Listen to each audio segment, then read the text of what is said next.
What is going on, and welcome into another episode of Beyond the Tape, a live edition of Beyond the Tape here on the 32 Beat Writers YouTube channel. TJ Wingard here with you, as of course gotta rock the Team USA. This is a Mike Ruzioni jersey. You can't really fully see it, but an old number 21 from way back when, the 1980s.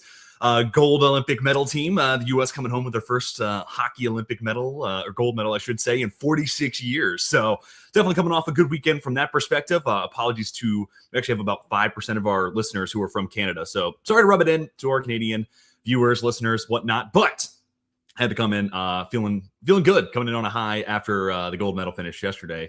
So going to be breaking down with that good mojo, breaking down the 2026 offensive players today.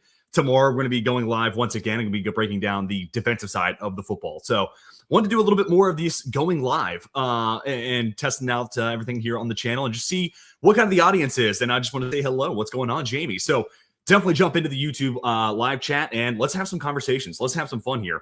My idea behind, we're going to go live every day this week. My idea is offensive breakdown today, defensive preview tomorrow, Wednesday, a live 2-round mock draft. That feels like a lot of fun for all of us to kind of jump in and have some fun and just get in on the mock draft action. And then Thursday and Friday, we're going to be breaking down the first couple of days of the NFL scouting combine, and then doing the same thing Saturday and Sunday, I reckon. So going to be going live all 7 days this week. And really the ideal structure for this, as we're going to go ahead and let people kind of accumulate their way in here on YouTube.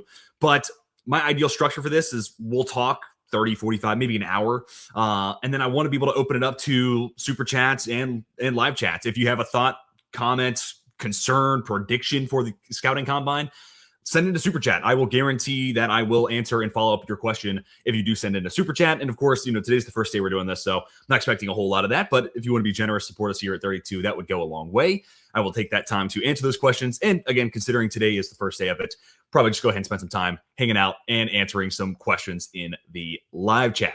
So again, today, offensive side of the ball. Tomorrow, defensive side of the ball. So let me hear from y'all. Who are some of the people that you're expecting to see with big performances here at the NFL Scouting Combine? Who are some guys that you think maybe have a lot to prove this upcoming week in Indy and anything of the sort? Or maybe some of the buzz that you're hearing, right? Like, yesterday on 32, we had the retweet about there's some interest between Kansas City and Travis Etienne. I think that's a fit that makes a ton of sense. So the other offseason buzz and intel that you're kind of hearing right now, I'd love to hear your thoughts on all of that. That's kind of what the second half of the show is for. It's a little bit more laid back, a little bit more free-flowing and open forum, if you will.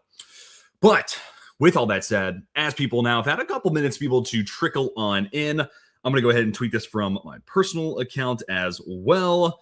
But let me hear some of those predictions. Drop them into the YouTube live chat. Who were some of the predictions? Guys, quarterbacks, running backs, receivers. Who do you think will blow up the combine this week? I'd love to hear everyone's kind of early predictions.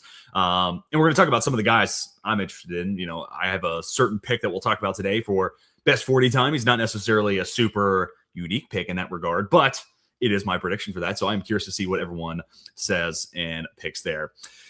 Yes. Okay, perfect. While we're also kind of riffing here, any and all guest ideas, video ideas you guys have, I'd love to have it right now. Basically, the rest of this week and then into next week, specifically post-combine, I want to reach out to as many, analysts and guests as possible. This week's obviously tough. A lot of people are traveling. We were hoping to go to the combine this year, but would have turned into just me going, which would have just been tough business-wise to justify that expense. And it's just that much more that would have been on me. But let me hear those guests, especially next week. That's when I'm going to be reaching out to all these guests once they're coming back from Indy. Want to get on their calendars, because once you get through the scouting combine, you're down to like 7 weeks, 6-7 weeks, where it's like, okay, let's get all the draft content. Let's get all the guests we could possibly have. So John is definitely a good one that I appreciate Jamie shouting him out there. But yes, talking NFL scouting combine, would recommend myself. I appreciate that. I do that to plenty of other podcasts too. So hoping to get any and all, and really that's kind of the beauty of having guests on. The following size, of course, like peek behind the curtain, the bigger the following, that's obviously great, but sometimes it's just a different perspective, right? Like that's just interesting to have a fresh set of eyes and how they look at the draft, a different voice and how they're trying to vocalize their points and whatnot. So sometimes it's just nice to have a different perspective. And that's kind of like the most fun I have with bringing guests on and whatnot, like Mike Renner last year to then Dalton Wasserman. And then we followed it up with who was right after, I think Matt Miller from ESPN last year. So it was like 3 consecutive guests, but all 3 guys kind of brought something different to the table. And then we had Dane on a couple weeks later. So that to me is kind of fun. And I'm a geek for team building.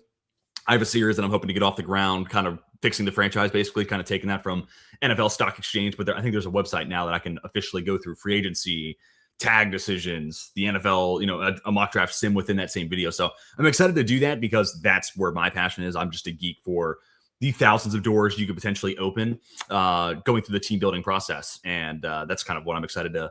And that's, again, the exciting part about bringing on a guest is like, how do they see these different avenues for the Bills, the Jags, the Chiefs, the 49ers, et cetera, because they may see it differently than I do. So that's, again, the fun of all that. Also, let me know, what do we think about the facial hair? We're about 2 weeks in. I'd be curious to hear people's thoughts. Should I give up on it? Is 2 weeks too long? But basically it was with my fiance, I guess it was, about 2 weeks ago. She goes, I kind of like this. You should grow this out. So I've never really tried to do it because for those who don't know, my other job I do outside of this is play-by-play sports broadcasting. And a lot of times I'm on camera and I don't really like the facial hair, how I feel about it. But, a lot of my spring broadcasts, baseball, it's not always on camera hits. So I get a little bit more flexibility here in the springtime, but curious to hear everyone's thoughts. What do we think? I also have a bachelor trip and a wedding later this year. So it probably won't be long for this world, but nevertheless, wanted to give it a shot. But all right, we're about 6 minutes in. I guess I've delayed long enough. We are live, breaking down, just trying to tweet this out from the main account. This is where having a guest would be great. So if you have any guest ideas, like co-hosts, anybody who's young and up and coming in the business, that is something I'm kind of looking into, is trying to find a second voice for me to bounce off of as well. We are live, breaking down the offensive names to know for the combine. Join the live chat here. All right. All that said and done, let's get into why you guys are actually here. Let's break down who I think are the players with the most to gain this year. And you'll have to give me a little bit of a break here. Doing some of these graphics on the fly is not necessarily my strength and my calling card, but nevertheless, let's go ahead and jump into it.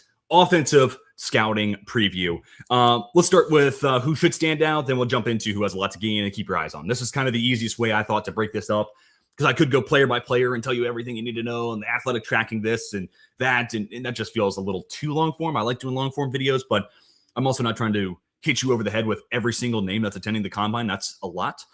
So kind of just trying to get an idea of like who I think will steal the show. And then really to kind of keep your eyes on is basically another name where I think this guy's going to put up some big numbers and help their draft stock. And then the a lot to gain is probably the category where I had the most flexibility with what I was looking for. But going to go three names for each position group: QBs, running backs, receiver, tight end, offensive tackles, interior offensive line, and go ahead and give you some names to watch as a combine. Really, it starts today. From the podium stuff, the media sound bites. But Thursdays when you get into measurements, on-field testings for certain position groups, and then that will run through Sunday. So that's where Thursday and Friday show will be breaking down the winners of those two given days. Same thing with Saturday and Sunday. But here is who I think should stand out. We'll start with Taylor Green. This one's an easy one. I'm not really going off of a too big of a different path here, if you will. Taylor Green's going to be a name you see a lot of for combine winners, and we got to see him at the Senior Bowl, and I mean he looks every bit of 6'6", 229, man, and he's got a big arm too. Like the big highlight throw at the Mobile was the deep bomb to Malachi Fields. It was a little off target, to be honest with you, and Malachi Fields does a great job ball tracking and make it look like a meant to play that way. But really, that was more of a Fields highlight than Taylor Green. But nevertheless, throwing on air, I go back to Anthony Richardson a few years ago, and I'm not saying Taylor Green's going to go top 4 in the draft or anything along those lines, but he's one of these guys where like 6'6", 229, people call the combine the underwear Olympics. Well, that's an athletic specimen waiting to be marveled at, and then throwing against air, just like Richardson, like when he lets those last 2 deep balls go and just lets it rip, chucks it as far as he can, there's going to be some people say, ooh, oh, whoa, especially people who haven't seen it in person, because that was one thing with the Senior Bowl where you see all the inaccuracy in the battles he's having with the footwork and the mechanics, and there's still a lot of work to be done there. But still, when it looks good and he lets it rip over 15 yards over the middle of the field, and you're like, ooh, holy cow, that ball's got some life to it, man. It's a fastball if I've ever seen one. Or when he just uncorks one deep and you're like, sheesh, didn't even look like he tried that hard. So you're going to have some of that, right? And throwing against air is a great showcase for some of that. So you're going to see the inaccuracies, but you're going to see a lot of raw arm talent to go with 6'6", 229. And if he runs in the 40, and that's the other thing here, I do want to put that as a caveat. Hard to predict which one of these guys is going to do the athletic testing, who's going to opt out of what drill. So I'm accounting some of that into this equation, but I will hit on some of the other names as we go along with, hey, this guy should crush the testing, but he's RB, like Jeremiah Love, we'll talk about running backs. He's RB1, he's clear-cut RB1, and he looks like a sick athlete on tape, so I don't know how much he really gains by actually testing. So I can see a world where he just shows up, height, weight, does the interviews, and that's it. So trying to account for who's going to do what and whatnot, but it's a tough one to predict. But Taylor Green should be a guy who does all the athletic testing in the world because it would be top-notch. And now, granted, you see that on tape, and that's part of why you draft him. But nevertheless, just like Anthony Richardson, running a 4.4, it's nice to just go ahead and have an official number next to it, even though you expected him to run a 4.4. So I think Taylor Green's going to do a whole lot of the testing, and he will put up some absolutely gaudy numbers, plus just the size, the frame, all of that kind of goes together to be a really interesting guy and a guy who should be a combine winner just from an athletic, pure specimen standpoint. And then that takes us to Ty Simpson, who has a lot to gain. It's a guy where he attacks the middle of the field. He throws with nice touch. He knows how to layer the ball over the defenders over the middle of the field. So again, throwing off of air where you have some of those timing anticipation throws, you're throwing to the sideline, those out routes, some of that stuff against air looks really, really nice. And the arm is kind of where I almost didn't put him in this, where like, I'm up two minds, right? Like Nussmeier going back to the Senior Bowl looked healthier. The arm looked better the ball looked better coming out of his arm. And I think some of that's going to be true for Ty Simpson. I've talked to some people, and basically he had 3 injuries over the course of the season. And that's like really not ideal for someone who's got 1 year of starting experience and they got hurt 3 times in that window. You don't love to see that. But that being said, is he healthier now? Because the ball might look that much more live. But he's also one of these guys where the arm in and of itself to begin with, like week 1 against Florida State, when he's at 100%, it's still not like the calling card for why you draft Ty Simpson. So I thought about not having him on here, but honestly, the ability to layer throws and just showcase touch is something you could do against air. So I do think that's going to be put on display. And if he looks healthier, I think the arm will look better against people's expectations. Not that it's going to be Taylor Green or anything like that, where it's just like, holy cow, this guy plants his back foot, lets it rip, and it's holy shit. I've never seen anything like that. That's not Ty Simpson, not by any stretch. But that being said, his ability to kind of throw those little layered passes, throw with touch, throw with anticipation, accuracy really was a big thing for him, especially the first 8 weeks of the season. I would say he was a very accurate passer. Then eventually down the stretch, I think teams started to figure him out a little bit, and also just figured out Alabama and the fact that they're going to go as far as 15 can take them. They don't have a good run game, and they've got one pretty solid receiver, but they've kind of forced him into being the number one when he's really more of a complimentary type. So, I think teams, when they see him at Indy, are going to be like, okay, cool. Well, outside of that situation, he looks healthier. The ball looks more live. And you also have to take into account, I meant to say this with Taylor Green, top speed. I have, the tape I use and whatnot is connected through StatsBomb. So I'm able to get some tracking data and athletic numbers here. Taylor Green, top speed, 22.1 miles per hour. Pretty awesome for 6'6", 229. But Ty Simpson is a pretty spunky athlete in his own right, top speed of 20.8 miles per hour. So I could see a world where like Tyler Shuck ran a 4.63 last year, and that's 85th percentile. And that was with a big body. Now, granted, Tyler Shuck's 10-yard split wasn't anything to write home about. It's more so in that flying 20 portion of the 40, kind of like Daniel Jones, right? Like, not an explosive athlete, not first step, and holy cow, there he goes. Not Lamar Jackson, not Jaden Daniels in that regard. But like Daniel Jones, Tyler Shuck, these big lumbering athletes, once they get going, man, they can move. And, Ty Simpson's not nearly as big as those two guys. But I could totally see a world where, if Shuck ran a 4.63, I wouldn't take that out of the realm of possibility for Simpson, if not maybe a little bit better, because I do think he gets to his top speed faster than those two guys. And 20.8 miles per hour is pretty good top end speed. The other thing I want to talk about here, lots of gain. He's listed at 6'2", 209. I could see a world where it's more like 6'1", 200, 202, maybe 205. I'm just curious to see what the official height and the official weight come in at. Granted, if he was 209 at Alabama, he's going to make sure he's over 200 pounds because that is a big threshold. Really, 205 is a big threshold. So he'll be at least probably 209, and this is going to be the height and weight that follows him around the rest of his career, no matter how long he plays in the league and how much his body changes. So I always find that funny here for the combine. So for a guy who's known as kind of a smaller, slightly built, I am kind of curious about the height weight component of this. On top of he is going to throw, he is the top ranked quarterback on my board, and I think on the consensus board for most people of the quarterbacks throwing. So I do think that's a showcase where he should look pretty good. And really the athletic testing is about more than just the 40, but it is the headline event that most people then spend their most time, kind of reflecting on and looking at who are the winners, who are the losers.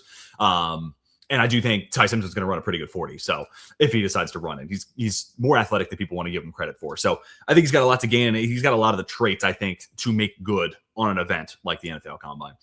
And then keep your eyes on Cole Payton. I mean, 6'2", 229, at top end speed, tracked at 21.9 miles per hour. So pretty much the same ballpark as Taylor Green.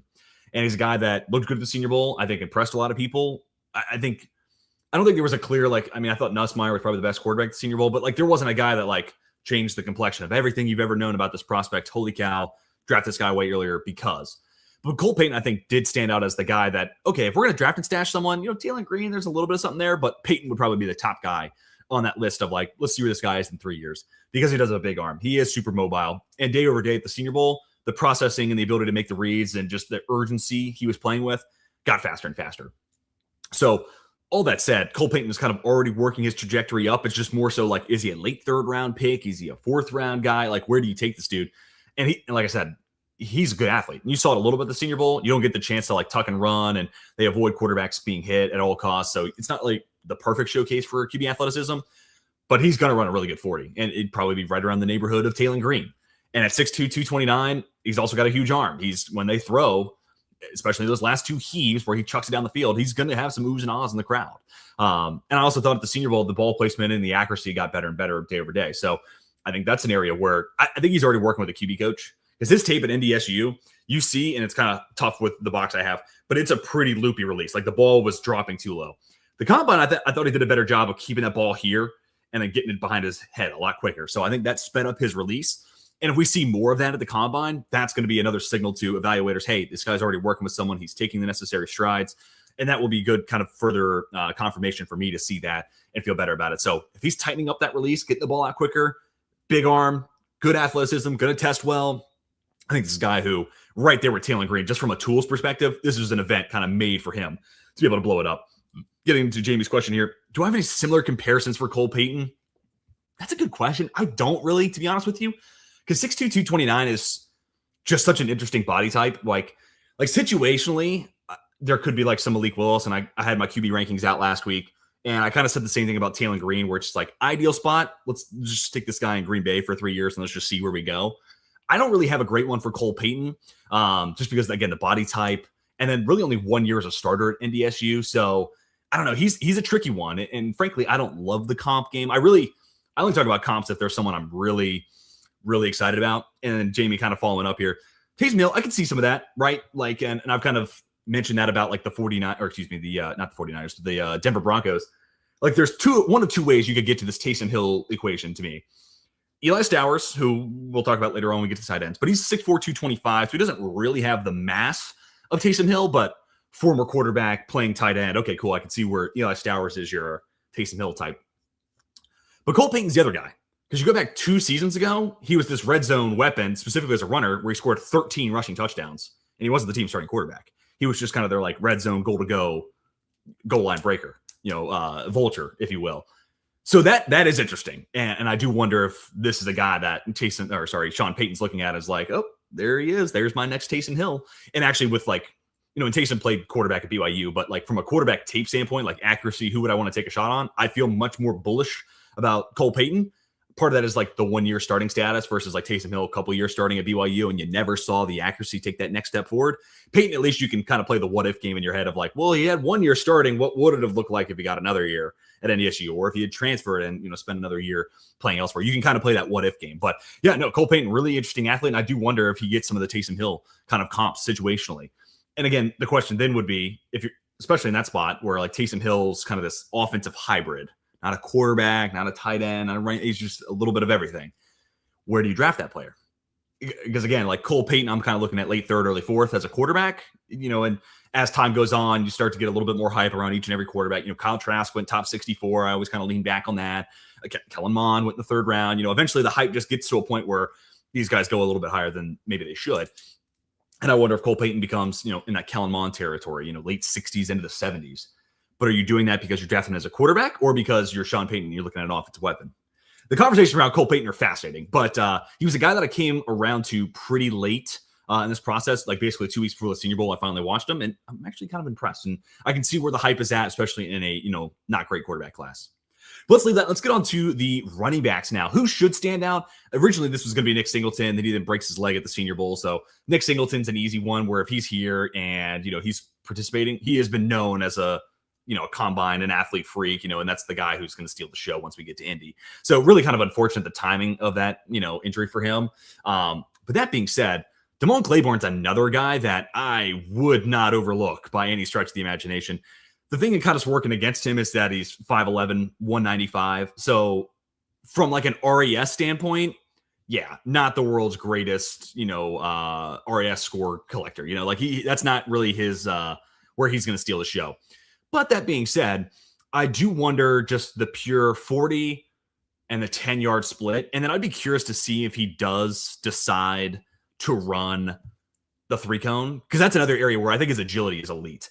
And those three buckets basically all should be like 90th percentile or better, to be honest. I think he's got great breakaway speed. I think he's an instant accelerator. And I think he's super twitchy lateral movement wise. So I think the day will probably end there. Like he'll do the 40, the 10-yard split will be great off of that. And then the 3-cone, maybe a couple other things, but I don't see him benching. Let's just say that, but I think the speed stuff is where it's going to really stand out. And now that being said, he's listed at 5'10", 195. If he comes in at 5'10", and he got up to 205, that's kind of the NFL like threshold, right? Like that was the conversation around Bucky Irving. Oh, he's sub 205, right? Rashard Smith last year. Oh, he's sub 205. So he's more of a sprinkle in the backfield, right? He's a flavor.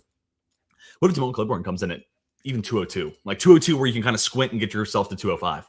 Maybe that changes the rhetoric. I do think, at 5'10", he's not the smallest guy. He's taller than Jonah Coleman for that matter, who's 228, different body types, and God grows them different ways. But that being said, I do wonder if he can get that weight up and kind of change the rhetoric around him a little bit while keeping that explosiveness, big playability. So I think just if you're looking for the home run threat, Damone Claiborne's going to have the numbers that make you feel like, hey, that's the guy that we need to add that different dynamic to our backfield. And then who has a lot to gain? Jonah Coleman. He's been my RB2 this entire cycle. And look, I don't, going back to the top end speed, Damone Claiborne, 22.96 miles per hour top end speed. So one of the fastest players we talked about, actually, I think when looking at this, yeah, that's the second fastest miles per hour we'll talk about today. So the dude can fly. Jonah Coleman, on the other side of that coin, of the skill position guys we're going to talk about, outside of, I'm double checking. Yeah, outside of one of the tight ends. Yeah, no. So outside of two of the tight ends, he's got the slowest time. So you got two tight ends who are a little bit slower, and then there's Jonah Coleman. And again, I'm cherry picking these guys. I'm only talking about three guys each position group, just in case you're just joining us. So this is not the full exhaustive list. That's not to say Jonah Coleman's the third worst athlete there. But of the guys we're talking about, miles per hour, top end at 19.98. But frankly, I'm comfortable with that. And this is really just kind of an opportunity to kind of have a rhetoric around this. And someone even asked about Kalen Black. I was really surprised to see him not get a combine invite, especially considering he was someone who looked really good at the Senior Bowl. He was definitely an omission and a snub to me. I like him. He's kind of a poor man's version of Jonah Coleman. So let me just talk about Kalen Black, and I'll come back to Jonah Coleman. Like Kalen Black, to me, like especially after seeing him at the Senior Bowl, like really coordinated, like what he did in pass pro and as a pass catcher. I think he only had like 6 catches last year at Indiana. Hemby was more of the guy they asked to do that. But Black ended the season really strong. And at the Senior Bowl, I got to see, hey, this guy is capable of being a bigger pass catcher in an offense. It just wasn't what they asked him to do. So I like Kalen Black. I would still take him probably day 3. But if you like Jonah Coleman and then didn't get him, I can see a world where you're like, yeah, well, Kalen Black, that's the guy to fall back on. But I was really surprised to see him not get an invite to the combine. The good news is he's going to go to the Indiana Pro Day and he'll get to do all the same testing there. He'll be on his home turf, so he'll probably have inflated numbers. But getting to Jonah Coleman, this is actually a really nice comp here from Jamie. But yeah, Blake Corum, who, fun fact, was my RB1 that year. And, Corum, what's interesting about him, he was 208 when he declared, maybe even 205 if my memory holds. But he was this kind of smaller bowling ball type, contact balance for days. Not going to break off the 60-yarder, but like can get you 10, 15 per chunk and will make you miss in a phone booth. And to me, that's Jonah Coleman. 5'9", 228, bowling ball build, contact balance for days. But he's also light on his feet. And he's got the ability to bounce it outside. Now, Coleman at the next level, again, I don't foresee him breaking off anything more than like a 30-yard run. But I'm content with that. And that's kind of where, as much as I like Damone Claiborne, let me just double check my rankings real quick. He is my running back 4 at the moment. Not to give away too much of my running back rankings. That's the next ranking we're going to do. But he's 4, and it's him and Emmett Johnson, who another name to know. Emmett Johnson's definitely going to have a good combine. He's a really, quick twitched athlete, good explosive, a good 10-yard split. I kind of wondering where the 40 is going to be at. But Claiborne and Emmett Johnson, I'm not as in love with guys like that. I don't need the home run threat out of my running back. In this day and age where you're seeing teams play more too high, you're taking a safety out of the box and putting him over the top. Therefore, you're making it harder to break off a 60-yarder because there's one more DB who's playing back and has a better angle on you. So I think the day and age, I mean, you're still going to see them, but I'm just not going out of my way looking for that outlier, looking for that home run threat. I am much more in the line of like, give me a guy who's going to stay on pace. We're going to have a high success rate, has good vision, can fall forward, contact balance for days. And the other thing with Jonah Coleman is the pass catching side. Like, I think he's a really smooth, natural receiver. Nothing exceptional when it comes to like what he does as a route runner, but like soft hands and the ability to pass protect, that's a good foundation for me to work with on a, probably late second round, third round running back. So the big thing here is like, can the 40 be anywhere near acceptable? And like, I remember Caleb Johnson last year, kind of a similar weighted prospect, and it's like 4, 5, 6. And that was a little disappointing because there were some definitely breakaway runs for Caleb Johnson in Iowa where you're thinking he could be low 4, 5s. And it's really it's not fair, right? Like half of a tenth of a second can change so much of how we look at that of a prospect. If Caleb Johnson runs a 4.51, does he go before the third round? It'd be interesting to have that comparison. Or if he ran a 4.51, instead he ran a 4.46, like that half of a tenth is insane how much it changes our complexion here. So really that 4.56 is kind of the number to beat. If Jonah Coleman runs better than Caleb Johnson, yeah, I think he's going to go late second to early third. He'll be a top 75 player, I think, in this year's class.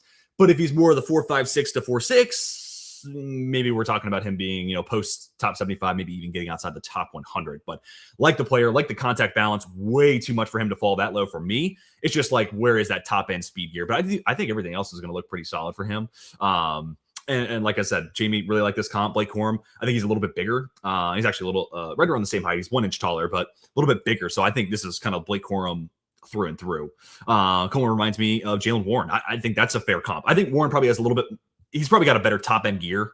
I think about his breakaway touchdown this last year against the Browns. Maybe it was 2 years ago now. I'm a Steelers fan. I should remember that. But he had that breakaway touchdown against the Browns where, he had the distance, he had the speed to go the distance. So yeah, I wonder if he's a little bit bigger of a Jalen Warren, but with, the other side of that counter being he's a little bit bigger, but he's probably a little bit slower on the same time. But I think Jalen Warren's an interesting kind of comparison as well. And then keep your eyes on Robert Henry from UTSA. And I know this is a running back not everyone's watched yet, but he was a stand at the shrine.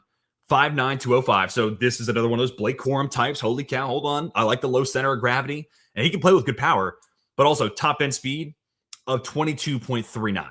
So ahead of Taylor Green, ahead of Cole Payton, and only a little bit behind Damone Claiborne while doing it 10 pounds heavier. And like literally, if if you don't have access to software, it's like no big deal. But his top end speed, that 22.39 figure, came against Texas A&M, one of the best defenses in the country. Yeah, so Robert Henry, definitely a name to know. I would highly encourage you go ahead and check out his tape, man. He is definitely an under the radar guy and probably a third, a day 3 guy because of that. But he's going to be the guy that this year, like Isaac Arendo a couple years ago, coming out of Louisville, where like RAS is a 9.9. Holy cow, who is this guy? He barely played at Louisville, and that's not necessarily the case here for Henry. He was definitely their bell cow guy, but I'm just saying that as a situational example where like Isaac Rendo kind of popped out of nowhere, or like receiver-wise, Isaac Tesla was that dude last year where it's like, and Andrew Armstrong from Arkansas, those 2 guys from Arkansas where it's like, holy cow, where'd this guy come from? Why is he a 9.9 athlete on the RAS score? Let me go check his tape. Robert Henry's going to be the guy where you see a lot of people talking about that because the weight checks the box. The 40-yard dash is going to be really good. Again, top end speed of 22.39 miles per hour. And he's an instant accelerator. It's always good to trust the guy with first 2 names. Yeah, absolutely. You can't go wrong. You can call him one or the other, basically. But no, he's also an instant accelerator. Like on that handoff against A&M, it's from the shotgun. He catches it, and he almost comes to a full stop right away, cuts up through the middle of the field, just sees a wide open hole right between the center and the right guard. Instant accelerator, and gone. Appreciate you, Zure Katsubadian, everyone, our lead fantasy analyst. Want to appreciate him. Say thank you to him for joining the show here. Appreciate him hitting up the live chat. If you need fantasy advice, Zure, I mean, he carried me to a fantasy championship in one of my leagues and was the only reason I was a top scorer in my absolute main league. Finished in 3rd place in that league. That one's a bummer, but that's on me. But I was the top scorer in that league, all because of Z's fantasy advice. So definitely want to shout out Zure Katsubadian while he's in here. But yeah, Robert Henry, I wanted to shout him out because I don't want to have some of these positions. It's like guys I've talked about a ton as top 50, top 75 guys. But I also wanted to shout out some guys who like maybe Robert Henry's not on everyone's radar, and he probably should be and probably will be after this upcoming week. All right, let's get on to wide receivers. Brendan Thompson, this is the top speed of anybody we'll talk about. He's 5'9", 170, 23.1 miles per hour. This is everyone's kind of pick for best 40 at the combine, and I'm going to be, a bum and just kind of ride those coattails. I'm with it. Brendan Thompson not only the speed, but the acceleration, man. Like this guy's 10-yard split is going to be something to behold too. Now, granted, we're talking 5'9", we're talking 170. So like definitely a certain build of receiver where you would maybe think the speed is certainly a big plus to his game without a doubt. But I will say, like, he's got better ball skills, and I think some people want to give him credit, both tracking it down the middle of the field, but also, like, he's a little more willing to go over the middle of the field, catch a slant, and watch that football in. So, Brendan Thompson's an interesting guy. He's definitely not an X. You can't really be an X at 5'9", 170. But that being said, like, slot's interesting. Z, get him in motion and get him a head start. Really fun player. But he is my pick for top combine speed. And I think the 10-yard split's going to be one of the best that we see as well. So, everything off of that will be interesting. That's why when I did this video, I just wanted to talk about who should stand out, who has lots of gain. I didn't want to do like an RAS draft. Like I know Daft on Draft, those guys did that. And to me, it's like Brendan Thompson's not going to have the weight to be like an all-time RAS tester. But everything he does do, I think will, outside of height and weight, everything he will participate in will be exceptional, be one of the top at that respective position. And I think 3-cone should be another one where he would play. You know, his lateral agility is definitely explosive. And again, his ability to accelerate and decelerate both play. They're both awesome. And that's kind of what, not only the lateral agility, but the ability to stop, start, and then go from start to stop. That's another place where that is measured. So I think everything that Brendan Thompson does participate in, he's going to light it up. Who has a lot to gain? And Jordan Tyson's a little bit of a different thing here because, again, I don't know how much of the testing he's really going to do. Tyson's on this list because of the medicals, and we'll talk about a guy like that on the defensive side tomorrow once we go live. But this is one where it's just, okay, he's missed 48% of his college games. I believe the number's at between a shoulder, a knee, and a hamstring. So it's like, it's not even just one thing you can look at and point to and say, hey, where's that at? It's kind of his overall body. So where is he at with that? But when he's on the field, I have said this multiple times, and Mekhi Lemon's my receiver one, but that said, when he's on the field, Jordan Tyson has the best tape of anybody in this class. But often injured college players tend to be often injured in the NFL. So that's kind of my one reserve here with Jordan Tyson. So he's got a lot to prove and a lot to gain just from the medical side of this and the conversations, the interviews that he's going to be able to have with these teams. That being said, I don't know if the 40 is really going to be that great. To me, he's more impressive. Like Josh Jefferson ran a good 40, but like Jefferson's ability to go 0 to 100 and then 100 back down to 0 is why he's the best intermediate separator in the league. And I'm always jaw on the floor every time I see Jefferson run those comeback routes, run that, in breaking dagger. And Jordan Tyson's got a lot of that same stuff. And I don't think he'll have the 40 that JJ ran, but if it's somewhere near adequate, if it's Jaden Higgins 4.47, really even up to 4.5, I'm fine with that. 4.5 flat's kind of like where it'd probably teeter off to where we get some concerns maybe about the long end speed. But it's more of his route running ability, the suddenness, the ability to throttle down and decelerate. And then he cleaned up his hands a ton this year. So just looking for an adequate enough 40 if he even decides to run. Could see a world where he just says, I'm good on that, not going to even put it out in the universe. And if he doesn't run the 40, I would probably say he's probably not testing at all. Like that would be the one area, the 10-yard split. The 3-cone could be interesting here. Again, very good separator, good lateral movement, lateral agility, I should say. But that being said, I'm not necessarily entirely sure he'll be incentivized to go and run anything other than the 40. So if he doesn't run the 40, I think this is just like an interview week for Jordan Tyson. I want to answer some questions here. Malachi Fields, definitely another name I wanted to talk about here, and I would put him in the kind of keep your eyes on. I think he'll run a better than a 4.5. The thing with Fields is the 10-yard split's not going to be sexy. It's the flying 20. It's the 20 through 40 portion of the 40 that's going to stand out for Malachi Fields. He's a little bit of a lumbering athlete off the line of scrimmage in like those first couple steps, but he's 6'4", and his strides eat up ground. So I think he'll be right around Jaden Higgins, 4.47, 4.48, and probably does make him a second-round lock because the tape's good. He's a kind of a Velcro receiver where like he lives with DBs being attached to him, but he's got vice grips for hands. He's got a big catch radius, and he's willing to make those contested grabs over the middle of the field. And then if he runs sub 4.5, he's going to change how people perceive that. Instead of this possession, Velcro, contested catch guy, he's also a field stretcher. He can get down the field for us. So I do think if he runs sub 4.5, that will lock him into the top 64 picks. I've been thinking about this for one of my next round of mocks. Maybe we'll do this Wednesday when we do a live 2-rounder. Jordan Tyson. Could he fall to Pittsburgh? I could see a world where he falls that far. Now, it's going to be a gamble for whoever takes him. But at 21, my risk appetite for I'm a Steelers fan here. My risk appetite would be there for this because we need receivers so badly. And the thing with Tyson is like, yeah, you already have DK Metcalf there, but Tyson could be an X. He could be a Z. And he also could be a power slot. Like there's a lot of different places you could line him up and get a lot of use out of him. So I'm totally here for the Jordan Tyson to Pittsburgh conversation. And then yeah, this is kind of, Randy coming in here, kind of what I was thinking about. Yeah, like, love the player. Best receiver in the class when he's out there. The question is, can he stay out there? So that's kind of my frustration point with Jordan Tyson, but I love the tape. And really all the top 3 receivers. I think there's a reason to be excited about them with like a little bit, like if you see the yin and yang, right, where it's like mostly white and then that little bit of black. That's kind of how I feel about Lemon, Tate, and Tyson, to be honest. And maybe Tyson's other side is a little bit bigger than Tate and Lemon. But that being said, there's a lot of exciting traits about all 3 of those guys. Would you consider Tyson injury prone like George Pickens? No, I'd have to think back to about Pickens and his injuries there at Georgia. But I don't think Pickens was as often injured as Tyson. Now, again, I'd have to go back and double check. It's been a few years now, so I'd have to like dive back into those sheets. But also, even if he was, if I remember right, it was all lower body. It was all leg related. Again, so it's been a few years. I had to go double check. But I also liked Pickens, top 50 talent on my board, second round guy. I thought the Steelers got him in a good spot. Had first round talent. It was just the off the field stuff and some of those injuries that you were kind of a little concerned about. But Tyson, I would say, is even more injury prone. And man, I have to think about a good receiver comp situationally for that. Another name to know, Bryce Lance.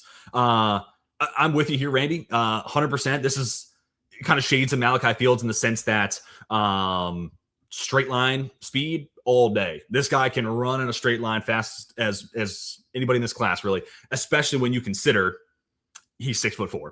So yeah, Bryce Lance is gonna be another one of those guys where it's like Isaac Tesla, where he RAS wise, the height, the weight, they're up there, 90th percentile plus, and then he'll run a mid 4.4. Interesting. McConkey's an interesting comp there for Tyson, but I don't even know if McConkey missed 48% of his games. Yeah, and Pickens tore his ACL in college. That was that last year, but I'm pretty sure all of his injuries were all lower extremities, like that leg. See, with Tyson, it's like it's the shoulder, it's the hamstring, it's the knee. So like, but yeah, McConkey might be the interesting one. But the thing with McConkey, he's at 6 foot. Here, let me pull up his mock draftable just to be sure, so I'm not talking off the top. Lad McConkey came out in 2024. You're talking about 5'11" and 5'8", and then 186 pounds. Versus Jordan Tyson, who's 6'1", 6 foot, 200, 205, 210 pounds. So that's, you could say McConkey, but that's part of the concern that comes with drafting a sub 6 foot receiver. Oh, he might get banged up more. Tyson's like the body type that you should say, hey, he should play through this. Now, granted, I give full hats off to Steve Palazzolo and Sam Monson. They talk about this all the time with quarterbacks. We're like, just because a guy's a big, rugged quarterback doesn't actually mean that they're going to be more durable, i.e. Brock Osweiler, i.e. Carson Wentz. Sometimes it's just the way you play. And if you're a reckless play style, you're going to get hurt. And then we've seen some small quarterbacks who are extremely durable. Not always. Now, granted, the smaller quarterback pool is a lot less to pull from than the big quarterback pool. So it's a little bit of apples to oranges there, but interesting nonetheless. So I love these comments. I love everything that everyone's talking about here. Going back to Malachi Fields, Daniel Jeremiah had Fields at wide receiver 7. You're going to see a lot of people like Daniel Jeremiah who wide receiver and edge in the top 50, you could have 7 or 8 from each position. Like those are clear cut, the 2 position groups you want to be drafting this year, receiver and edge. Not only because the top end talent is pretty good, but the depth. Like the second round pool available to the Panthers, I always talk about this in my mocks, like the edge rushers available to you at 51, it's an outlier year from that standpoint. It is unreal. But we're talking offensive players of the ball today. Collarbone injury, yeah, baby. So that's kind of what I was talking about earlier on, where it's like it's the collarbone injury, not necessarily shoulder, but yeah, collarbone, knee, and hamstring. So, and then even the knee to the hamstring, that one's a ligament, one's a soft tissue injury. So that in and of itself is kind of interesting. Arch Cam, yeah. And I think you're kind of spot on there with Cam Newton. You compare him to Carson Wentz, just height, weight wise, pretty similar. But Wentz battled injuries, and of course, you tear an ACL year 2, things can definitely change. But like Newton was pretty durable until like the end, of his career. So really, it's about play style. And kind of getting back to Jordan Tyson, that's where it's frustrating. Is like this guy is such a good intermediate middle of the field route runner. Like he runs the cleanest dagger route of anybody in this class. But are you going to have faith and confidence to ask him to do that multiple times in a game? Give this guy 100 plus targets a year, with that being a big part of the route tree, when hey, he's one hit away from over the middle of the field and being out for 6 weeks or out for the season. That's kind of where I do wonder the risk appetite for Tyson. And I can see it going one way where it's like, like my last mock, I had him go high as Titans to the 4, as high as 4 to the Titans. Sorry, let me structure my sentences properly. And I could see a world where Dayball looks at him and is like, yeah, I'm not worried about the injury history. If he's healthy, he's a stud. but that's a pretty high place to take that risk appetite. Versus the Steelers at 21, if it doesn't work out, you miss out on a mid to late first rounder. That sucks. It's not ideal, but it's a lot more. You can live with that a lot more than missing on the number 4 overall selection. And even sticking with the Titans, this is funny. Like comparing him to Corey Davis. Corey Davis, a guy that went number 5 overall from Western Kentucky. Am I making that up right? Yeah, Western Kentucky, I think. I think Tyson's a better prospect. Clear cut. Like if you're just talking Tyson at 4 or Corey Davis at 5, give me Jordan Tyson all day. But then the injury component is a big part of this. So, yeah, I am really curious. Obviously, a lot to gain here for Jordan Tyson. Getting back on track here. Keep your eyes on Denzel Boston. We also talked about Bryce Lance as a good candidate for that. Big, tall, fast receiver. And another guy, Bryce Lance, I think the gauntlet will be a good drill for him. And I kind of want to talk about the gauntlet when it comes to Boston. And then same thing with Fields, where I think the gauntlet could be a pretty solid time and one of the best. And I think he's going to run a really good 40. But Denzel Boston, his kind of bugaboo is like the top end speed. Don't really think he's going to be a guy that lights it up from that standpoint. But honestly, as long as it's mid 4.5s or better, which I don't even think it's going to be that bad. If I had to guess, I'd say it's 4.53. Maybe it's 4.55, but I'm content with that considering his play style. 6'4", 209, though, like at 6'4", his strides are eventually going to take over. And he can be very similar to kind of the Malachi Fields thing we just talked about a moment ago, where maybe the 10-yard split isn't great, but eventually he's going to start eating ground with those strides. So like 4.53 to me feels about right. But he's a really fluid mover in and out of his breaks, considering he is 209 pounds and he is 6'4". I think the hip fluidity is really something that kind of stands out for someone that big catch radius, unafraid to go attack the football. So even if he does run, let's just say a 4.57, let's just say he's a tick slower than Caleb Johnson in 2 different positions, but let's just say it's a 4.57 for Denzel Boston. I could then see him following it up with one of the best, maybe the best gauntlet time. Probably not the best, because you still have the guys of Zachariah Branch, Casey Concepcion, and a lot of other guys who are going to test really well in the gauntlet, but don't be surprised if Boston's the guy this year where we're talking about, okay, well, what matters more, the 40 or the gauntlet? And I tend to be in the gauntlet conversation because that to me is more simulated in actual football than like, you don't have pads on, ready, set, roll. Not a whole lot of times where in the NFL you get to just come set into a track position and then go run for 40 yards as fast as you can. Don't really see that a whole lot on the field. The gauntlet drill, to me, much more applicable to like what you actually do on the field. So I'm very curious to see that out with Denzel Boston. What else does he could participate in? He's a big body guy. Most of the time, these big receivers don't do the 3-cone because the change of direction, the hip fluidity isn't there. But he's got a little bit more of that than you would expect for 6'4", 209. So I do wonder if maybe he would be interested in doing that. Again, he'd probably be as big a receiver we've seen run that drill in a long time. But I'd be curious to see that standpoint and if he would be willing to do that. But big, tall, and then also like the other thing here I haven't really talked about yet is like the measurements, that arm length, hand size. These are things that like you're going to see those coming in on whatever day the receivers are. What, Saturday? I think it's Saturday. Might be Friday. I think Saturday though. All those measurements are going to come in and you're going to be like, oh my God, Denzel Boston, 90th percentile arm span, 90th percentile hand size. And I'm guessing here, but I'm willing to bet that he's going to have really appealing catch radius and then the hands are going to look really good too. So he's going to kind of steal the show from that standpoint as well. So those receivers, appreciate all those comments too. That was a great conversation kind of expanding on this, kind of group because receivers, and then when we talk corners tomorrow, like there's a lot of guys you could talk about because there's a lot of really good athletes. So keep shouting out names, keep them coming in the comments in the live feed. But in the meantime, let's go ahead and switch over to tight ends. Who should stand out? Kenyon Sadiq. This one's easy. Like if you've watched any Kenyon Sadiq film, like the guy's a really good athlete, no doubt about it. That being said, I do think he's another one of these guys where once you see the on-field stuff too, like how he just generally moves and carries 245. Yeah, I think people are going to be excited about just the overall player as Kenyon Sadiq. And he's this guy where he his momentum in his draft stock feels like it comes in waves. Beginning of the year, oh yeah, Kenyon Sadiq, top 12 player in the class. And then you get to the middle portion of the season, he's a first rounder, he's a good tight end. And then you get to the later stage of the season, it's like, yeah, no, he's really good. He's really good. And then since the end of the college football playoff, and now we're into the offseason, it kind of feels like Kenyon Sadiq and all the hype has kind of gotten a little quiet. I think this is when we go to the next wave. This is the next peak for Kenyon Sadiq, and I think he's going to put up good numbers in the 40, the 10-yard split. If he does the bench press, I think he'll be fine there. And plus, you're going to see him move, and you're going to see his thighs and his quads. You're going to see, okay, 245, you normally say that, and you're like, oh, he's a Jonnu Smith type of tight end, things like that.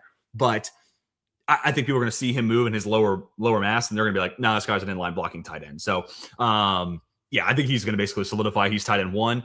And especially if we do, going back to some of the rumors we talked about with Kansas City, Travis Etienne, is that a thing?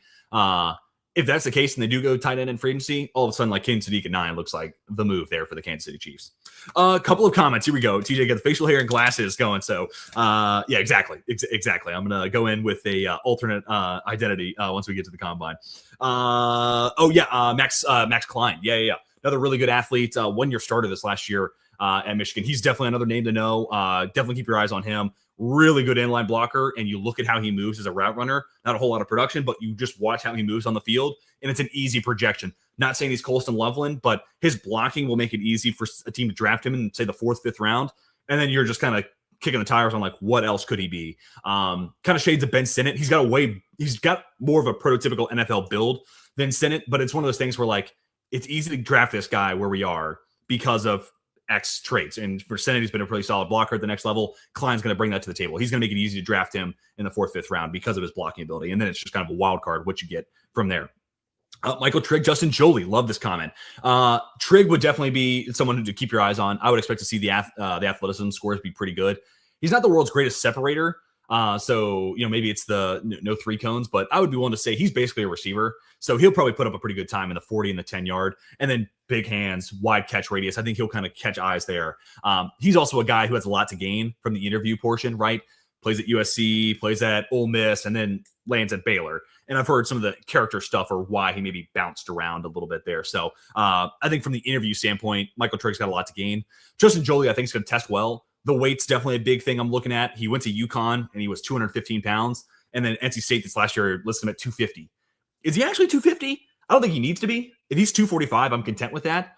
He's not the world's greatest blocker as is. He's kind of more of like an Evan Ingram type of tight end where it like looks the part.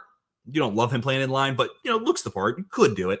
But you're more so trying to play that guy at slot receiver, make him a red zone weapon. So I think Jolie will test pretty well. Another one of these guys where like, I don't know if he'll do the 3 cone, maybe.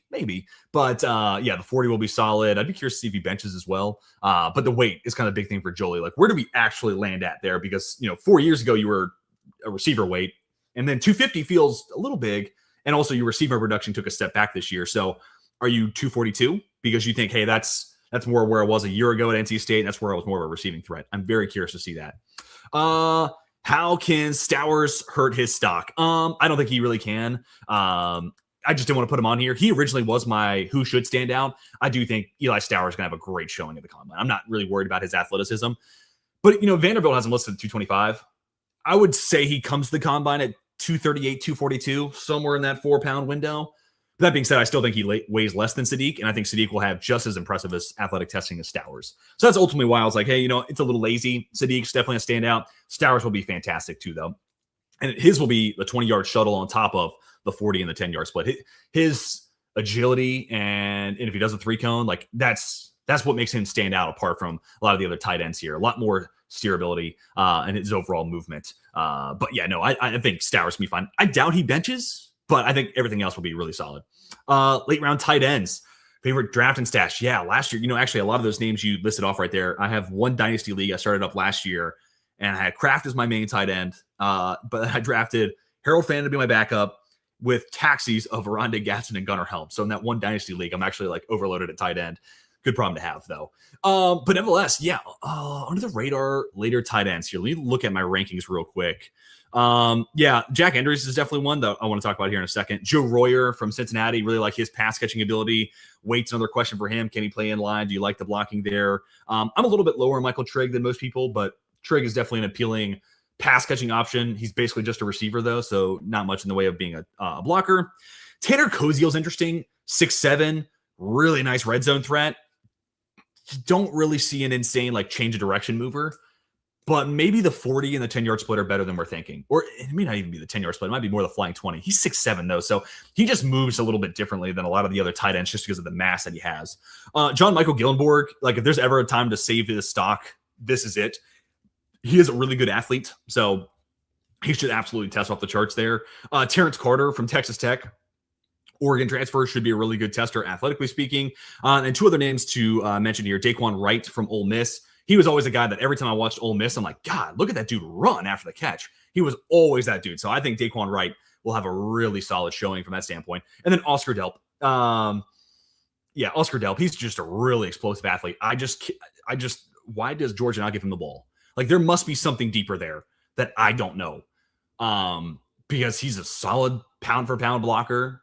And when you watch him get out of his stance and explode vertically, the guy can get up the field. The guy can move. There's just not a whole lot of pass catching volume coming his way. So I don't know what the deal is with that, but Delp's another name to know. He'll put up great numbers. And then I also want to shout out here Sam Roush. I'm with you, Randy. Right now, I'd say he's my tight end 3. Like, I like Roush a ton. And part of it's the blocking. To me, he's like clear-cut the best blocking tight end in this class. So that it's easy to get him on the field. But to me, he's kind of Sam Laporta minus a top-end speed gear. Laporta was a really good athlete. Let me see if I can pull up his 40 time real quick. And I don't think that Roush will run nearly the 40. Let's see. Yeah, the 40-yard dash for Laporta was 90th percentile, 4.59. I wouldn't expect that from Sam Roush, but let me see if I can find, what did Tucker Kraft run in the 40? Kraft, 4.69, 70th percentile. I think that could be a lot closer. I'm a big Sam Roush guy. So, you know, if Laporta ran 4.58, yeah, I think mid to low 4.6s would be a good spot for Sam Roush on top of awesome blocking ability. And he's a smooth route runner. Like, you watch him plant the foot, explode out of the break, or decelerate, come back to the football, or if he's doing something impromptu, off script, he moves fluidly in open space, works back to the quarterback. He does a lot of things well. Good hands, too. Looks pretty solid at the Senior Bowl. And that was kind of a confirmation there where it's like, he moves smooth when he's running these routes. He's just not pulling away from guys like a Sam Laporta would. So I really like him a lot. But getting back on track here, keep your eyes on Jack Andrews. Getting back to our combine testing here. So King Sadiq, top end time I had him at 21.6 miles per hour. You look at then Max Clare, top end speed of 19.3. We'll come back to Clare in just a moment. But I want to talk about Andrews. Top end speed at right about 20 miles an hour, 19.8. That's interesting. So he's a tick slower than Kenyon Sadiq. But he's a little faster than Max Clare, all while doing it at 6'4", 240. And Clare and Andrews are both listed at 6'4", 240. I can almost guarantee you both those guys, if they end up being the same height, same weight, I will do a $1,000 giveaway here on the channel. Clip it. If they both come into the same height, same weight, then I'm going to be amazed because they don't look that way on tape. And also, like, what are the odds they both weigh the exact same thing? But that being said, I'm curious to see the official height weights for both those guys. But Andrews at Cal specifically was such a fluid athlete, yards after the catch wise. And that was basically the focal point of that Mendoza Cal offense was like, holy shit, our offensive line sucks. Get the ball out to the tight ends. I think he'll be a guy who tests well 40-wise, 10-yard split, 20-yard shuttle, really nice agility and lateral movement. He's just a guy at Texas that, just didn't give him the football that much. So had he gone to a different school, maybe the production would have boosted him up the board. But I still think that Cal version of him is still there. And if anything, Texas asked him to do kind of like Claire, where it's like they asked him to be a little bit more NFL-like, be more pro-ready in that standpoint, where it's like, hey, you know what? Claire coming from Purdue to Ohio State, Andrews from Cal to Texas, you're no longer the focal point of the offense. The offense is no longer yours. So because of that, we need you to bulk up. We need you to play in line. We need you to do the dirty work. We're sorry, but we need it. Can you do it? And I think both of them check that box. But now it's going to be interesting to see, like, where is that weight for both of them? Does one of them try to go back to where they were the year before weight-wise to get a little bit more athletic, a little bit lighter, to run a little bit better? Or they keep that weight on to stay in line? I'm very curious to see that. But I do think Andrews is just a natural mover. Also, shout out to the PFF guys, Dalton and Max. They were talking about this in their tight end rankings. 99th percentile in-game athleticism score. They call it GAS, in-game athleticism score metric. And he's 99th percentile. So he's just one of these guys that moves really, really well on the field. And at this point, he's got the inline blocking chops. He's been used as a guy who can run the seams, a guy who can use yards after the catch. So diverse portfolio, and I think he's going to be a pretty solid tester. Not the best tester, not Stowers, not Sadiq, but I think we'll look back at Jack Andrews' numbers and be like, hey, those are really good numbers across the board. And I think the same will be true about Max Clare, last tight end we'll talk about here. He's got a lot to gain from, I feel like, the interviews.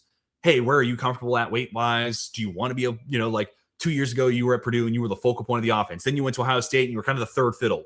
Where are you at in that? Where do you stay? Those kinds of things and those conversations will be interesting to have with a Max Clare. But ultimately, to me, I think where those conversations work in his favor now is if you look at Clare as a 2-year sample size. And again, the weight, maybe you try to get him back down a little bit closer to where he was at Purdue.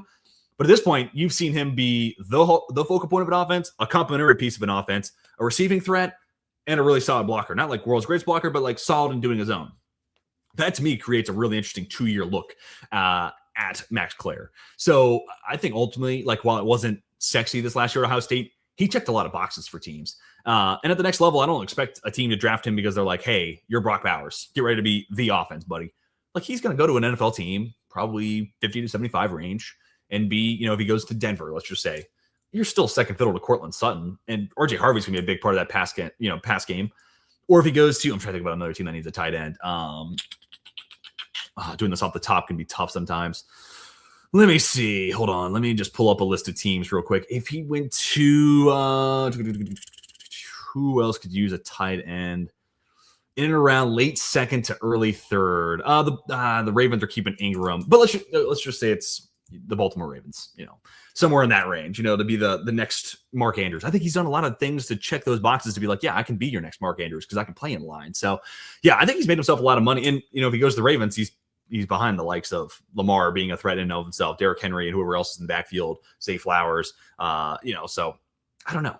He's going to be drafted to be a complimentary piece. So I think this last year, Ohio State did more for him in the positive than it did in the negative, even though you look at the box score stats and it looks like a big step back. But yes, also want to welcome Casanova Core Club into the show. Appreciate you guys joining us. That's it for tight ends. Really appreciate that conversation. A couple other names again. So Sadiq, Claire, Andres. Also want to shout out, Sam Roush, I think could be a guy that does enough to check a lot of boxes here. Eli Stowers will be one of the names to know when it comes to the tight ends. And Michael Trigg will put up good numbers as well. And I think Jolie will check some boxes for teams as well. Now let's get into the offensive line.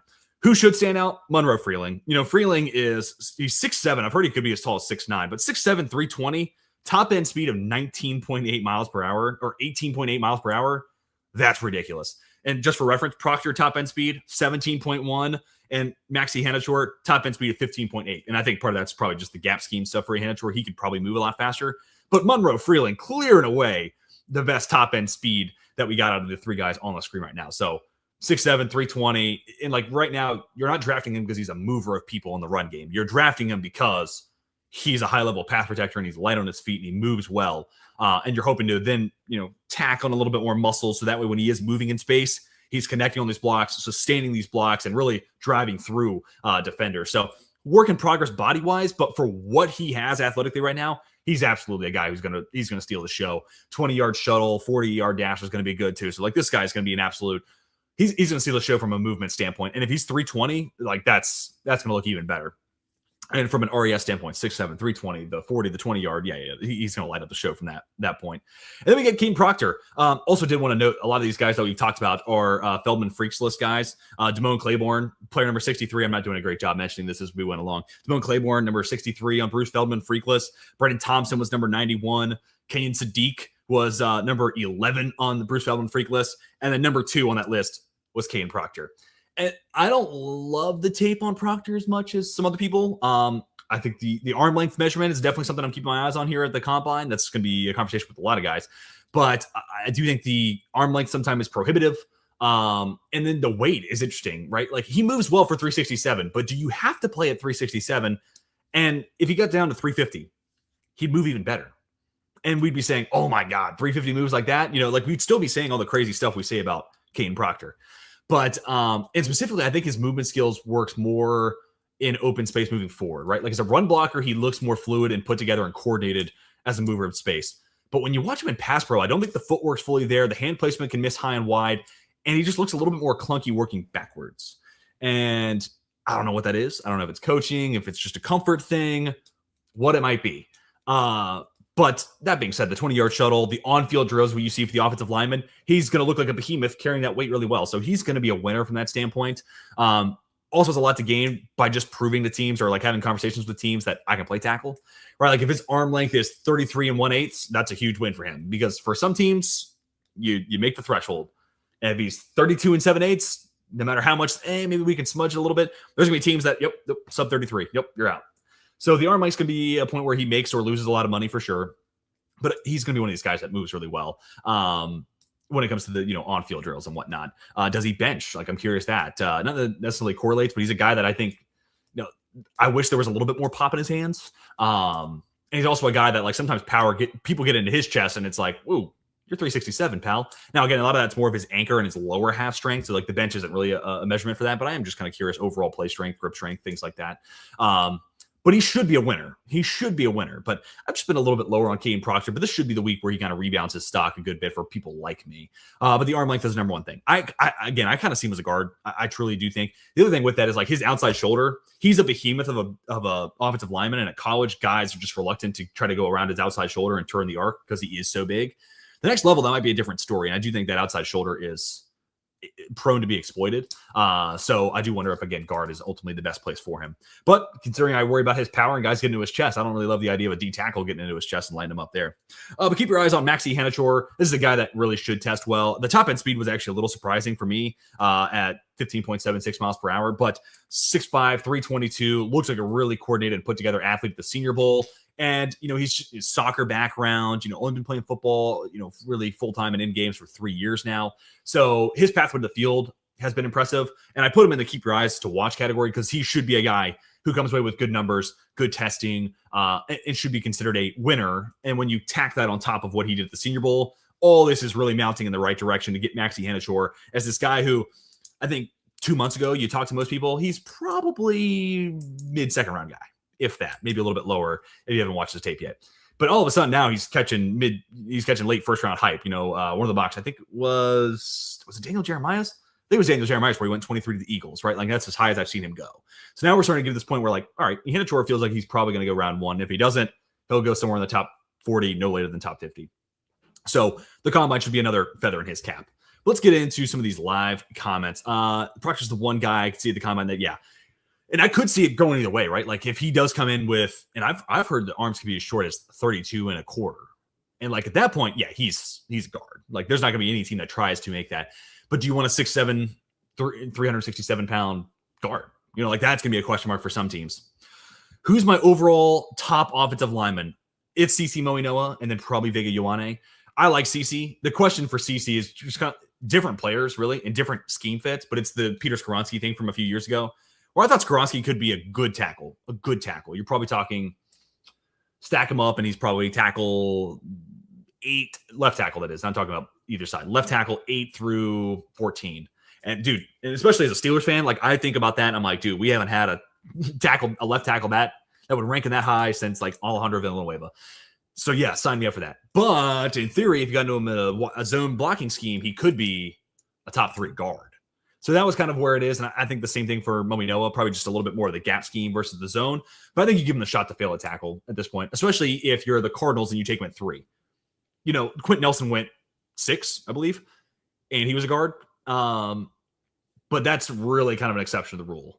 And really part of the reason Nelson goes that high, and I think this could be true for Moinoa, but the floor is so high that you didn't mind spending that capital on a guard that high just because like the hit rate was, you felt like pretty close to 100% on Quentin Nelson. So Moinoa, I think if you draft him at 3, you're willing to bite the bullet if he's more of a good tackle versus a great guard, if you're going to take him at 3. And also if you're the Cardinals, like anything to get Jonah Williams off the field, or if you can kick him inside a guard, that would be the ultimate win. But yeah, Moinoa, and then I'd probably go Vega Ioane. I have to double check my big board though. If he weighs in a little light, moves well, could still probably go round 1. Weighs in at 360, yeah, I totally agree. And really I go back to like Anthony Belton last year, where he was at NC State and I heard he was up to like 380. And then he showed up to the Senior Bowl and he was 349. And he looked so much lighter on his feet. Now, Green Bay still moved him inside the guard, and I think the foot speed was probably the pathway to that decision. But nevertheless, he like gave himself a shot at being a tackle. And also, let's not forget, he went from someone that like I didn't think had a shot going top 100, cuts down weights, has a good week at the Senior Bowl, and he's the 56th overall pick by the Green Bay Packers. So like there's that too. So yeah, no, and to me, like, and Trevor Sikkema said the same thing on NFL Stock Exchange. Really, I don't see an advantage of coming in, if you're an offensive lineman, anything above 340. Like, even if you're a gap scheme guy, 340 is plenty big. Like, 340 is huge.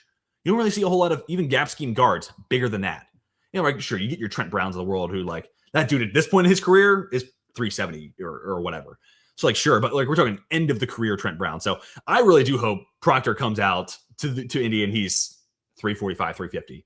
Because then I do think he'll test and he'll move really, really, really well. And then, yeah, that whole offensive line from Alabama, yeah. And I've talked to you about this, Randy. I have never seen an Alabama team struggle to establish the run. I've been alive for 28 years now. And, like, I know that's not the world's biggest sample size to pull from college football, but that's weird. But, like, all of a sudden this year, they just – and you know what a big reason why is Jaden Roberts. When that team has Jaden Roberts leading the way, they actually move the ball. Like, because it's Jaden Roberts right next to Caden Proctor, and they just run left side, and those two behemoths, they move dudes. But, dude, Jaden Roberts here, let me just go pull up his actual snap totals here. I don't think he had a single game over 20 snaps played. Jaden Roberts, Alabama. Let's see. The most amount of snaps he had in a single game this year was 24 against LSU. Pass blocking grade of 90. What do you know? Like, guy just didn't play enough. Or actually, sorry, that was run blocking. So he had a couple of games where he got up over 60. South Carolina, LSU. 2 games where he played over 60 snaps. But here's how it is. Louisiana Monroe, 14 snaps. Wisconsin the next week, 29. Nothing week 4. At Georgia, 7 snaps. At Missouri, 41. 41 against Tennessee. It's okay, not too bad. That's mostly a game. 69 against South Carolina, nice. 64 against LSU. 43 against Eastern Illinois. 5 against Oklahoma. And then their bowl game against Indiana, and he plays 14 snaps. When they had Jaden Roberts out there, they could run the ball. But when they didn't, yeah, it just left a lot to be desired. Monroe Freeland, it sounds like the name that should be there. Yes, 100%. Sounds like, Secretary of the Treasury. I'm trying to think. I was a history minor. I'm trying to think if that was actually I think Secretary of the Treasury was the official title then. They've gone through different name changes. But yeah, honestly, that would be kind of a fun little side video to do. Like, just a little fun, names of history, like who sounds like they should be what, and just kind of make some fun with the draft class. Yeah, and Damone Watson, 450 pounds. Yeah, that was last year's class, right? Like the guy that was supposed to be the plug for the tush push. Yeah, wow. Played for the Bucks in their practice squad, I think, for a little bit. But yeah, interesting. But yeah, no, great conversation there. Yeah, I definitely am with y'all that Caden Proctor, this could kind of go one way or another for him. All right, one more position group to talk about in today's live, and that is interior offensive line. This one's pretty simple to me. For Trey Zune, I was actually interested in his arm length measurement at the Senior Bowl, 32 7/8. So, I do wonder if there's a team that's like, yeah, it's close enough. We can squint and call that 33. So, I wonder if he ends up getting tackle opportunities at the next level. And I was kind of surprised at the Senior Bowl that a majority of his reps were at tackle. And frankly, his better reps were at tackle. So, he may not even be interior offensive line. But I've been kind of thinking, throughout this process, I kind of thought he was a guard, but then I went back and he's played over 100 snaps at center, and I think that's honestly just the easier projection. So I put him in here with the centers or interior offensive line because I do think the next level, he'd be a kick-ass center. He's just such a clean mover in space. He carries his weight really, really well. 309 pounds at the Senior Bowl. He just moves really well in space. And that arm length's actually pretty decent. So, again, might be a tackle, but I think this guy's a guard. Really smooth mover. His eyes are also fantastic too. And that might be the thing that most makes me interested about him as a center in like a zone scheme. His ability to see the field, climb to the next level, locate, and then, link onto a defender, get their hands. And there's also his hands placement's really, really solid too. So I think, get this guy to like San Francisco, let him be the center of the future. He could absolutely feast. Then Connor Lew has a lot to gain just because he's coming off that ACL injury. But I think when you look at his 2 years of tape, a full season of last year and then 4 or 5 games this year, even if this year was a little bit of a step back in pass protection, it's still the best 2-year sample size of any center in this class. So he's probably not a first rounder. You're not the Lions taking him at 17, where maybe we would have thought of that 9 months ago, 10 months ago. But that being said, like I've mocked him to the Lions in the second round, the Vikings in the second round, the Jaguars in the second round can make some sense. Or if he's there in the third round, I think a team should absolutely take a shot in the dark on him. Because again, he's the best center in this class over a 2-year sample size. And we're seeing guys come off the ACL injuries better than ever. So I'm not really too worried about the long-term ramifications of an ACL injury to a center like Lew. And I don't even know if he's doing any on-field testing. Again, it's almost impossible to find out, especially a couple days before the actual drills start, who's doing what, who's not doing what. Because sometimes you'll hear from a guy and it's like, yeah, I'm doing everything. And then 2 days later, it's like, yeah, I'm just going to run the 40. Like I think Janae Barron was one of those guys where I was like, oh, dude, this guy's going to crush everything. And then he just ran the 40. It was a 4.4 and he was like, I'm good. Like that was all I needed to do. And I was like, all right. Kudos. Hats off.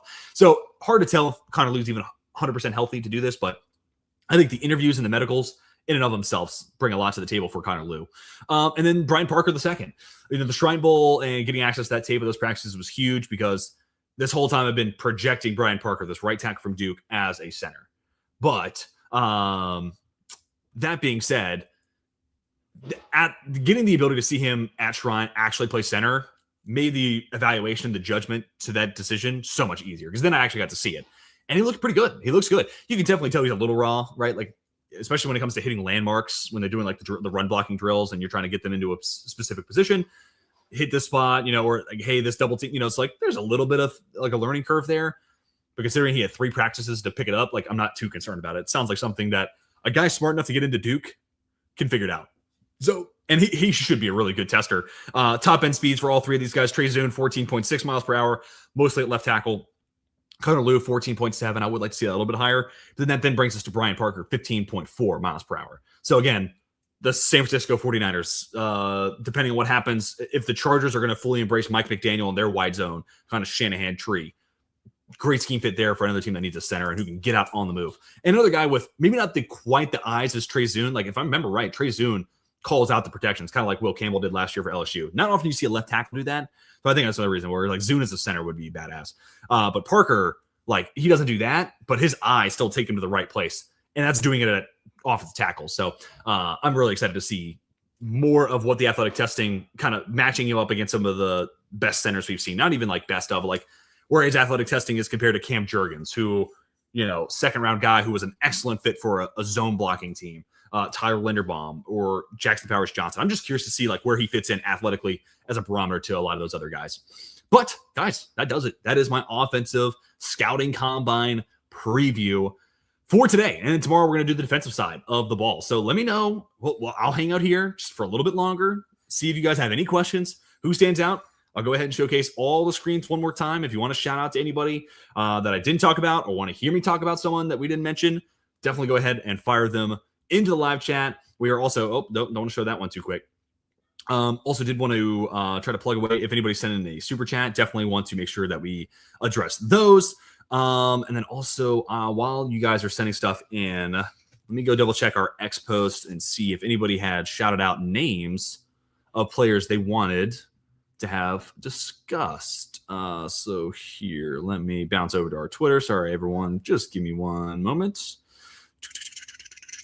Yep, nothing there. That's totally fine. Again, today's the first day of going live, so I don't expect a whole lot of the super chats and the random one-offs and whatnot. So if that's it, if that's what everyone wants to talk about, we can leave it there. Sounds good. Works for me. Just to reiterate one more time, we're going to be going live again tomorrow. Defensive preview for the NFL Scouting Combine. Then Wednesday, I'm thinking about doing a live 2-round mock draft. And then Thursday through Sunday, we're talking combine winners with each and every day's position groups of measurements, 40s, the shuttles, all that stuff. Plus the little bit of buzz that I'm maybe hearing from some of the boots on the ground that I do know in Indianapolis. I'll definitely share any and all of the feedback and the kind of hot gossip, if you will, that I'm hearing there. Elijah Surratt. Yeah, I don't foresee Surratt having a great combine per se. I just don't think he's got great long speed. And frankly, I could see a world where he just waits to run the 40 at Indiana's pro day. But to me, that's not really why you're drafting Elijah Surratt. I'm drafting him in the third round because I want an X receiver who has great late hands, who makes those back shoulder grabs, who can run slants, make contested grabs over the middle of the field. So, like my last mock, I had him go, lazy, but had him go third round to the Raiders, pair him up with Fernando Mendoza, built-in chemistry. Let's go. That's what would excite me. Nothing he does at Indy really would move the needle for me one way or another. So I can see a world where he does pretty limited athletic testing. And then everything I've heard about the guy that is Elijah Surratt, JMU transfer, follows significant to Indiana. I just hear he's a absolute high caliber dude. The other Indiana receiver, though, I will talk about him, Omar Cooper Jr., he definitely could have been somewhere on this list. Omar Cooper Jr. easily could be one of the winners. Super explosive in and out of his breaks. And I think the 40 will be good enough, 4.4. 4.44 would probably be where I peg his 40. So I think adequate 40 time. And I think everything else is going to look really, really good that he decides to participate in. Another guy with a gauntlet drill might look awesome for Omar Cooper Jr. So a couple of names worth mentioning there, no doubt about it. Any other thoughts? Any other comments? Questions? I'll wait. This was fun. This was a good time. I appreciate everyone who spent some time hanging out with us. Also, let me know and give me some feedback on best time. Today I did 1:30 just because that's when I was available. Frankly, got back from the gym and finished on all these graphics. 1:30 was a good time. But if there's earlier, if it's later, let me know. Let me hear some thoughts on best time to do some of these live streams. But it seems like that's pretty much it for today. And I won't twist y'all's arm any more than that. So once again, here are quarterbacks who I think should stand out, have a lot to gain, and you should keep your eyes on. Here are the running backs, wide receivers, and we talked about Malachi Fields. We talked about a bunch of other guys who aren't mentioned here. Bryce Lance, Indiana guys just a moment ago. Tight ends, we also mentioned Justin Jolie. We also mentioned Michael Trigg. Some other guys definitely keep your eyes on who could be really good testers. Oscar Delp, throw him into that mix as well. Offensive tackles, this one was a little bit more chalk. I think Caleb Lomu should do pretty well here, especially with how he moves in open space. Spencer Fano, same thing. Blake Miller should be a really good tester from an athletic standpoint as well. And then interior line. And these were the main three. These are the three guys I'm excited about. Lou, I think, just has a lot to gain from the interviews and the medicals. And then Zuna, I think, is going to test really well, movement-wise. And then, frankly, with his arm length, the Senior Bowl might not even be into your offensive line. But I'm still calling him a center. It's also a center class that needs any and all reinforcements. Absolutely possible. But, guys, with all that said, I want to say thank you for spending some time and hanging out with us here on Beyond the Tape here with our offensive side of the ball, NFL scouting preview. Thank you again for joining us. Be sure to come back tomorrow. Tomorrow, we're going to do the defensive side of the ball. So a lot more names to talk about. And then Wednesday, we're going to be doing a live 2-round mock draft. So if you want to hear your voice heard, you want to see your picks made in my mock drafts, Wednesday's the time to come join the show. So I want to say thank you again. Hope you all have a fantastic rest of your day. And until next time, my name is Teach, and we are signing off.